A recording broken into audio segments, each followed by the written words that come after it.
دو چیزیں اور انسان کو غمگین کرتی ہیں. فرمایا پہلی چیز رب شہوت ساعت تورث الحزن. معصوم فرماتے ہیں کبھی کبھی لمحے کی شہوت انسان کو غمگین کر دیتی ہے.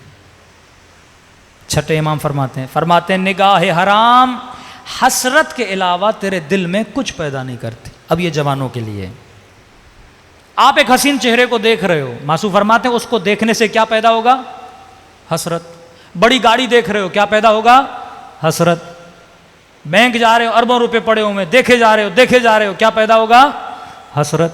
فرماتے ہیں حسرت تجھے غمگین بنا دے گی، کیونکہ دیکھنے کے بعد تو اسے حاصل کرنا چاہے گا، اور وہ حاصل نہیں ہوگا جس کی وجہ سے کیا پیدا ہوگا؟ حسرت. کا پہلے ہی اپنی عقل سے پوچھ جسے دیکھ رہا ہے حاصل ہو سکتا ہے کہ نہیں. جب عقل نے کہا نہیں ہو سکتا تو بے عقل تو دیکھتا کیوں ہے؟ جیب میں پیسے نہیں، بندہ کڑھائی کی دکان پہ کھڑا ہو جائے، کوئی پیسے نہیں تجھے مل بھی نہیں سکتے، اب کھڑے ہو کے دیکھتا رہے، حسرت لیتا رہے گا، غمگین ہوتا رہے گا. میٹھا اچھا لگتا ہے، ڈاکٹر نے منع کیا شوگر ہے مر جاؤ گے، اب بندہ دیکھ کے پیٹ بھرے ہو تو نہیں سکتا، جتنا دیکھے گا حسرت پیدا کرے گا، اور حسرت تجھے کیا کر دے گی؟ غمگین کر دے گی. جب تجھے پتا ہے یہ چیز مجھے مل نہیں سکتی تو اس چیز کو کبھی دیکھا بھی نہ کرو. عقل مند بنو. آخری چیز فرمایا جب بندہ اپنا حق نہیں لے سکتا نا، یہ بھی اس کے وجود میں غم پیدا کرتا ہے. ایک مرتبہ کوئی آپ کے پیسے کھا گیا، چلو آپ نے معاف کر دیا، لیکن ایک مرتبہ نہیں، کوئی زبردستی آپ سے آپ کا موبائل چھین کے جائے، آپ کے پیسے چھین کے جائے، بھلے وہ 100 روپے ہوں، تو آپ کو کیا ہوتا ہے؟ دکھ ہوتا ہے. امیر المومنین علی ابن ابی طالب صلوات پڑھے مولا کی شان.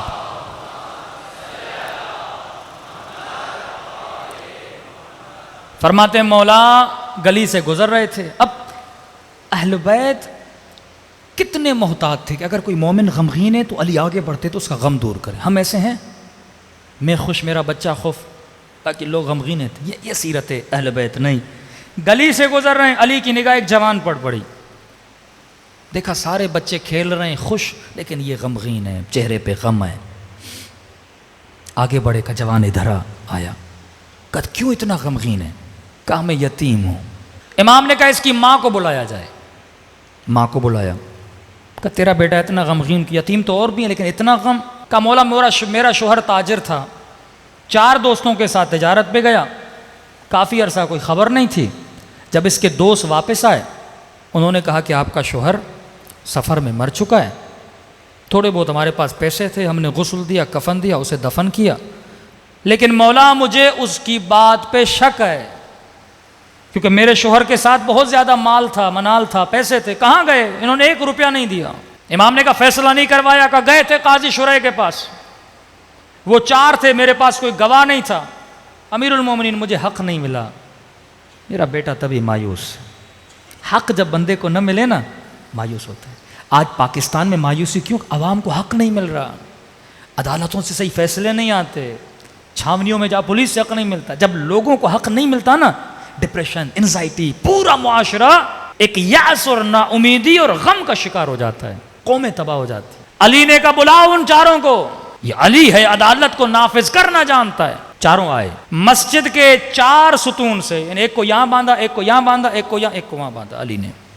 اب اس زمانے کی انویسٹیگیشن علی ابن ابی طالب کر رہے ہیں، عقل علی ابن ابی طالب. 4 کو باندھا. پہلے کے پاس گیا، ہاں بھائی بتا کیسے مرا تھا؟ اس نے کہا ایسے. دوسرے کو کہاں دفن کیا تھا؟